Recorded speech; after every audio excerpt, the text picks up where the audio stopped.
Pagkamatanaw guys, nidiretso dayon ko sa gawas kay magkuha ko og tanglad. Kay day off man ako karon nagplano ming moadto sa friend sa akong asawa. Dalhan day tuod na siya og tangad guys nga ipangtanom niya. Medyo ubay-ubay magud pug og tangad diri guys, nangamatay na nga hapit kay wa koy gamit-gamit. Unya sobra pug kataas guys, medyo na nga brown na nga ani ang ijang mga dahon oh. Maahong aho sang itrim kadali bago ko mo ibot og ahong dalhon. Sus gisungutan ko nga ng mga panahon na guys kay bugat ning ahong gigamit. Unya gamay ra pila ra kadahon ang ahong maputol every potol na ho. Ikaning akong gigamit guys para jud ni sa mga sanga-sanga nga pwede nimong itrim. Sumauto anan ho gitiwas og pamutol guys. Okay, gikapuyan ako, bahala na ingon bitaw ko sa akong asawa. Madyo pay gunting ang gamito ning ani. Maong nagsugod na kog pangibot. Arang lisura pud ibton. Arang gahiya mo nang nagpalaban ko sa katong ahong murag pangkoy-koy.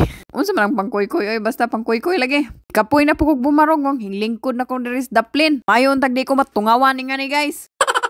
Ubay-ubay na din akong nakuha pud guys. Unya tanggalan na ho og mga brown ba kay arong tanindot pud tan-awon. Hinumdum lang ko guys basao na daghang tanom akong mga tangad. Unsa kay naman daplin sa kalsada gitanom lagi maong arang daghan ang makakita, daghan pong magsigig pangadyo. Niabot ag pila ka buwan, naroy nahurot agamong tangad namatay kay naupaw og sigig kinuha. Unsa karon nga naa ko sa Amerika arang daghanan na akong tangad, wa man puy mangadyo nga silingan. Murag maazo ingani ahon na naman ipadas balikbayan box ning akong mga tangad dire.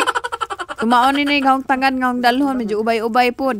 Unsa kay wa man koy nakitang panghikot, ang tangad na lang po'y hong gihibangan. Pero kay patay man lagi nga dahon, nabugto ra pod. Kutob na lang diri ang atong video karon. See you soon, bye-bye!